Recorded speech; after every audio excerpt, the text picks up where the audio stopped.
Thank you for joining with me. We are in A Course in Miracles, Workbook for Students, Lesson 159.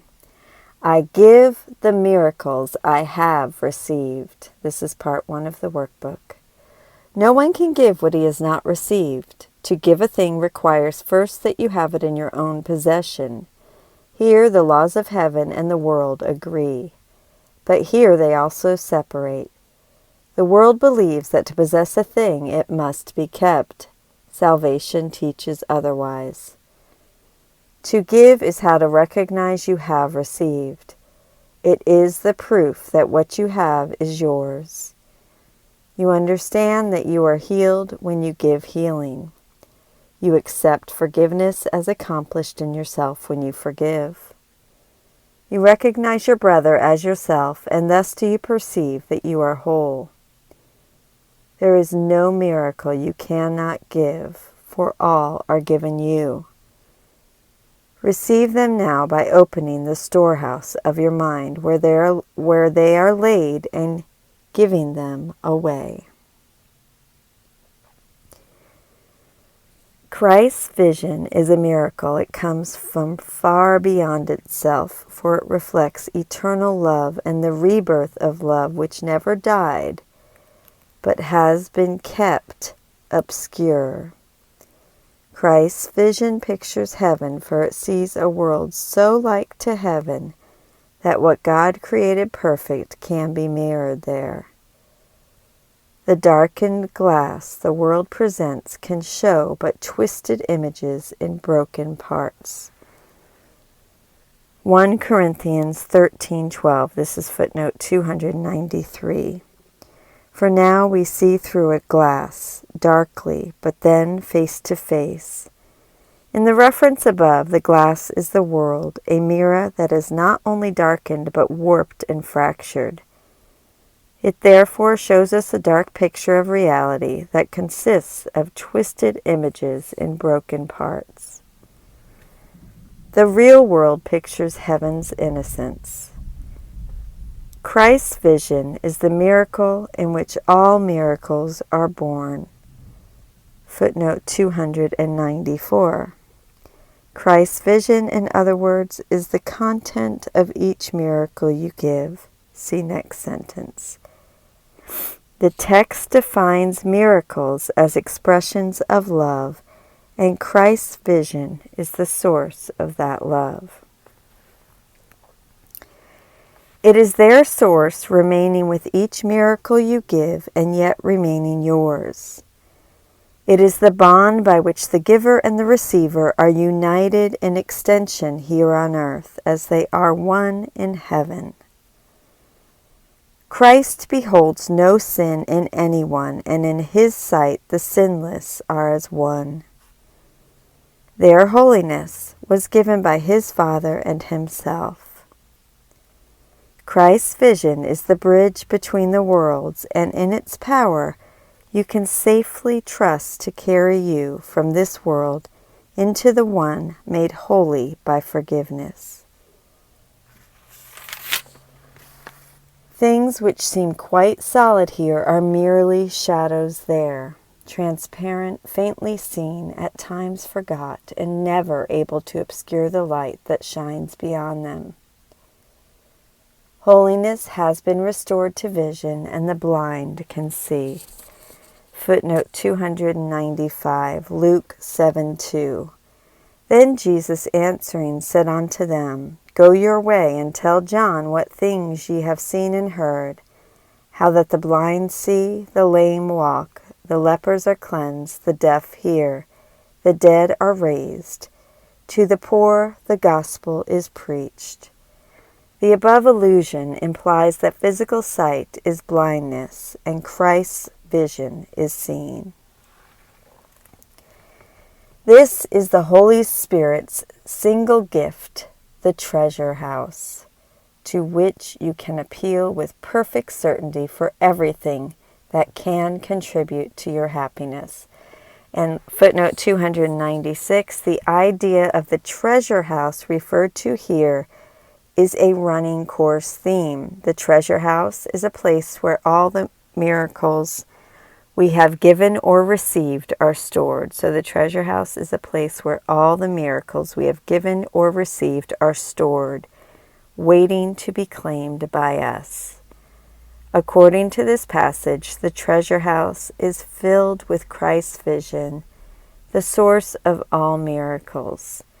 This treasure house is referred to elsewhere in this lesson as the storehouse and the golden treasury, this new home, his storehouse, and the store of miracles. All are laid here already. All can be received but for the asking. Here the door is never locked, and no one is denied his least request or his most urgent need. There is no sickness not already healed, no lack unsatisfied, no need unmet within this golden treasury of Christ.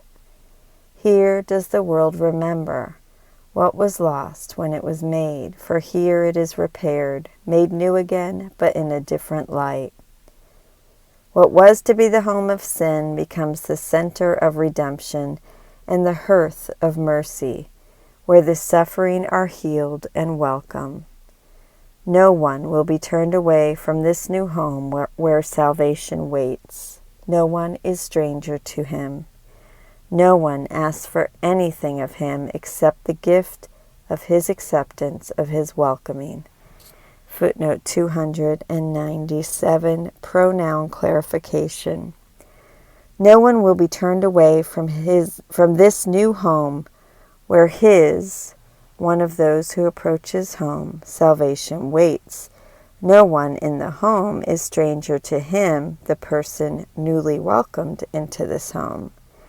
No one in the home asks for anything of him, the person newly welcomed into this home, except the gift of his acceptance of his welcoming. Christ's vision is the holy ground in which the lilies of forgiveness set their roots. Footnote 298. Exodus 3:5. Then he, God, said, "Do not come near. Put off your shoes from your feet, for the place on which you are standing is holy ground." In the biblical image, the holy ground is the ground around the burning bush in which God appears. Here, Christ's vision is a holy ground beyond this world, and what grows in this ground are the lilies of forgiveness. Lilies, traditionally associated with Easter, symbolize the resurrection that is brought about through forgiveness. This is their home. They can be brought from here back to the world, but they can never grow in its unnourishing and shallow soil. They need the light and warmth and kindly care Christ's charity affords. They need the love with which he looks on them, and they become his messengers, which give as they received. Take from his storehouse, that its treasures may increase. His lilies do not leave their home when they are carried back into the world. Their roots remain. They do not leave their source, but carry its beneficence with them and turn the world into a garden like the one they came from, and to which they go again with added fragrance. Now are they twice blessed. The messages they brought from Christ have been delivered and returned to them, and they return them gladly unto him. Behold, the store of miracles set out for you to give. Are you not worth the gift when God appointed it be given you? Judge not God's Son. Footnote 299, Matthew 7:1. Judge not, that ye be not judged. The above reference implies that the reason we should not judge our brother is that he is actually God's Son.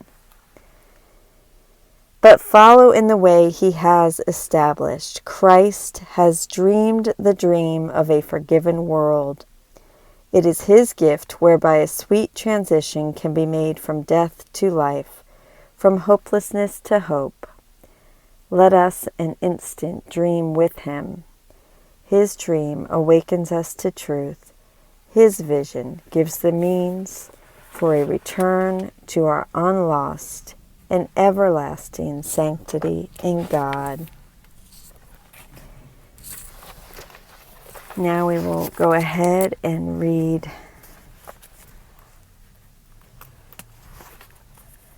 from the Course Companion, Lesson 159, June 8th. I give the miracles I have received. The purpose of this lesson is to open Christ's treasure house deep in your mind. Gather lilies of forgiveness from it and then give them away to your brothers. Only by giving them away will you realize that you have received them. So we have 5 to 30-minute meditation morning and evening. I did a separate meditation through to Lesson 170. If you'd like to follow that, just search it on my YouTube page. Or this is what you can do as well. As usual, at this stage, or you can do any meditation, but this is suggested by Robert Perry. As is usual at this stage, we are not given explicit instructions for what to do during our practice period. So what follows is a suggestion based on the content of the lesson. Close your eyes, repeat the idea, and sink down deep into your mind. As you approach the quiet center of your mind, you see a treasure house, a beautiful gleaming structure that radiates a sense of holiness. You approach the massive doorway, wondering if you will be able to get in. Yet the lesson reminds us no one will be turned away from this new home, where his salvation waits. The doors swing silently open before you, and as you enter, you behold the treasure that is stored in this place. Rather than gold and silver, you see a sacred garden of the most amazing lilies you have ever laid your eyes on. They literally shine with holiness. You can swear you hear the faint singing of heavenly chords in the air around them. You realize that these are the lilies of forgiveness. These are miracles. You also realize that the soil they are growing in is Christ's vision, the miracle in which all miracles are born. You are here to gather these miracles and take them back to the world. So walk into the garden and begin to pick the lilies. Don't be shy, that is what they are for. As you pick each one, notice that 2 more spring up in its place.